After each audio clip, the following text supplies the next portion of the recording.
The year is 2049. At an observatory in the Arctic Circle, a scientist named Augustine Lofthouse sits all by himself and eats a meal. A flashback to 3 weeks ago shows the facility being evacuated in an emergency on account of some undisclosed global disaster that has obliterated almost all of Earth's population. Earth's surface is now contaminated with ionizing radiation, which is slowly spreading all over the globe. Augustine refuses to go with the authorities, since he is already suffering from a terminal illness and doesn't have long to live. They remind him that without regular transfusions, he won't last longer than a week. A woman is yelling that she cannot find her daughter, and her friend assures her that she saw her daughter leave on an earlier helicopter. Everyone leaves, and Augustine spends his final days in solitude at the facility. He watches the radiation slowly moving toward the facility. Augustine spends his time giving himself transfusions, taking his medicines, sleeping, and staring up at the night sky. A flashback shows a young Augustine giving a talk about K23, a previously unknown moon of Jupiter that he has discovered. Augustine explains that the characteristics of the moon are nearly perfect for supporting life. After the presentation, Augustine is approached by a beautiful young woman named Jeanne, and the two begin a flirtatious relationship. On their second date, Jeanne asked Augustine how much of his research about K23 is actually real and practical, and how much of it is just nonsense, taking Augustine by surprise. In the present, Augustine checks to see which space missions are still active, and finds that all of them are inactive, except for which is a manned mission returning to Earth after exploring K23. Augustine wishes to communicate with the mission, but it won't be in range for another 11 hours. Augustine seems particularly drawn to a member of the mission named Sullivan. Aboard the ether ship, Sullivan, or Sully, wakes up and greets crew members Ade, Mitchell, and Sanchez. The ether has been unable to communicate with the Earth for 3 weeks, and after thorough troubleshooting and trying every major receiver across the globe, the crew is unable to understand why. Sully also points out that a colony ship headed for K23 was supposed to leave Earth a week ago, but she can't contact them either. On Earth, Augustine is making a bowl of dinner for himself when he turns around and sees a half-eaten bowl is already on the table. For a minute, he gets suspicious and looks around, but then he just assumes that it's a bowl he made himself earlier and forgot. Next, Augustine is working when the fire alarm goes off. He finds the fire in the kitchen and puts it out. Tired, he sinks to the floor and finds a little girl hiding there. He is shocked. He quickly gets on the radio and tries to contact the authorities so they can come and rescue the girl, but he is unable to reach anyone. He tells the girl that someone is going to come and get her because he cannot help her. He is the wrong person. Feeling bad for scaring the poor girl, Augustine makes her some dinner and asks her questions about herself and her family, but she doesn't answer. She can't speak. She draws an iris to tell Augustine that her name is Iris. Next, ether comes within contact range, and Augustine rushes to communicate with them, but he is still unable to establish contact. He explains to Iris that K23 was supposed to be humanity's next home, but they couldn't get the colonizing missions out in time due to the disaster, and now he has to warn the crew of the ether about what has happened here on Earth before it is too late, and they land on the dying planet. At night, Iris comes to sleep in Augustine's room, despite his protests against it. Next, Augustine works on the antenna and discovers that it is simply not strong enough to reach the ether. He eats dinner with Iris, but she insists on playing games with her food, and Augustine complies. On the ether, the captain of the crew, Adair, records his log and explains that since they can't provide any reason for every communication station on Earth being down, they have assumed that the problem must lie on their end, and they are working on figuring it out. He also confirms that their mission was successful, and they have discovered that K23 is habitable. Back on Earth, Augustine is performing his regular transfusion, and Iris arrives in the room. She lays down next to him, and he shows her the North Star and tells her all about it.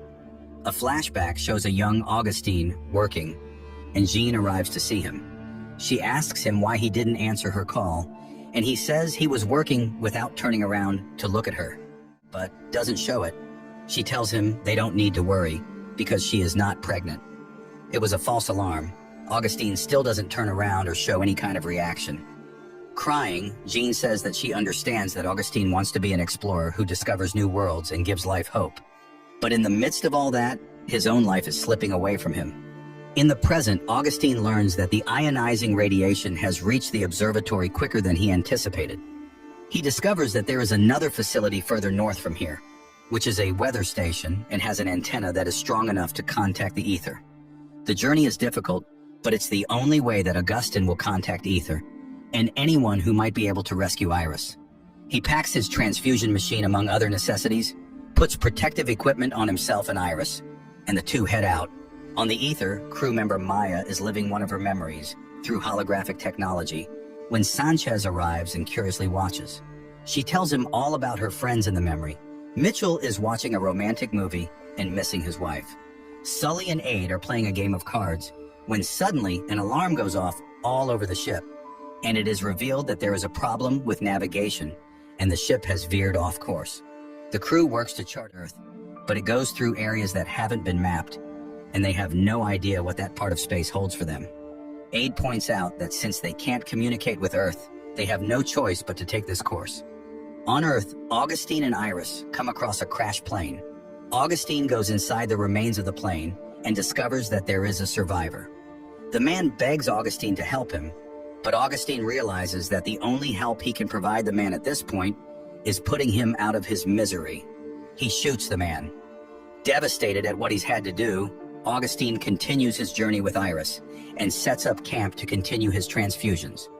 A flashback shows Augustine running into Jean, who has a daughter now. Augustine asks her if she's told the girl that he is her father. Jean tells him that if he wants the girl to know about him, he can come and introduce himself at any time. Augustine doesn't say anything, and Jean leaves. On the ether, it is revealed that Sully is pregnant with a baby girl, and Aid is the father. The two are in a happy relationship. Back on Earth, Augustine and Iris are driving through a storm when Iris points to some silhouettes in the distance. They are revealed to be camps, and Augustine decides to spend the night there.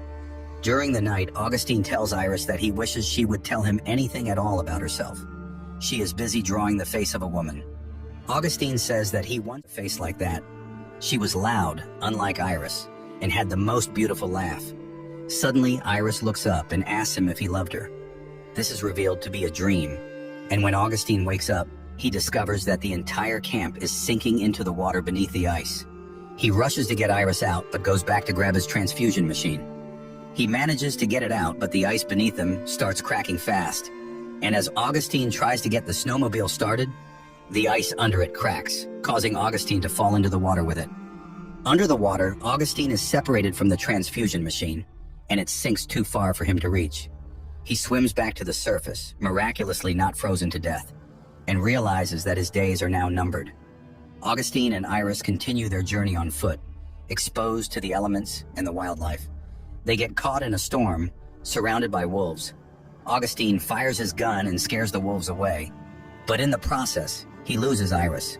He can't see any tracks on the ground to track her down, and the storm becomes too intense for him to bear. He falls to the ground, but when the storm clears away, Iris finds him, and he hugs her tightly. After walking a little more, they finally arrive at the weather station. Using the weather station antenna, Augustine establishes contact with the ether. He speaks to Sully, who is delighted to hear his voice. She asks him why no one on Earth is reaching out to them, and Augustine starts explaining the global catastrophe. Unfortunately, before he can even begin, the ether, which is in the unmapped territory, runs into an asteroid field. The ship's radar and communication systems are damaged. After they clear the asteroid field, Mitchell assesses that they will have to step outside to perform the repairs. After thorough planning, Sully and Maya decide that they are going to be the ones performing the repairs. Since Maya has no experience in spacewalking, and Sully is pregnant with his baby, A-Day decides to join them outside for supervision. The three astronauts head out and start performing the repairs. Sanchez plays some music to keep them entertained.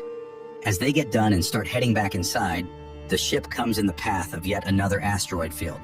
The three astronauts barely hold on to the ship during all the commotion, but manage to survive. However, as they are heading inside, Maya notices drops of blood floating inside her suit. Aid discovers that she has a penetrative wound and is losing oxygen. He rushes to get her inside, while Sanchez rushes to the airlock with a med kit. The airlock takes too long to depressurize, and when they finally remove Maya's helmet, a lot of blood floats out, revealing that she has already lost too much. Still tries to save her, but in vain. She passes away. Next, the ship receives a message that was sent from Earth 10 days ago. It is revealed to be from Mitchell's wife. She tells him that their sons are sick and everyone is being asked to evacuate. She appears distressed and Mitchell becomes emotional looking at her. Afterward, he meets with Aide and tells him that he and Sully should take this ship back to K-23 to start over, but he will be taking a landing pod down to Earth to look for his wife. Next, Sanchez meets with Mitchell and tells him that he will join him. He wants to take Maya's body back to Earth and bury her. He reveals that he had a daughter who died very young, who would be about Maya's age today, and this is why he always saw Maya as his daughter. As Sanchez and Mitchell head toward Earth, Sully contacts Augustine to thank him for everything, including discovering K-23. She tells him that he is the reason that she became a scientist. He worked with her mother, Jean Sullivan, and gave her a moon rock. Hence, it is revealed that Sully is Augustine's daughter. She refers to him as Dr. Lofthouse, and he tells her to call him Augustine. She in turn tells him that her first name is Iris.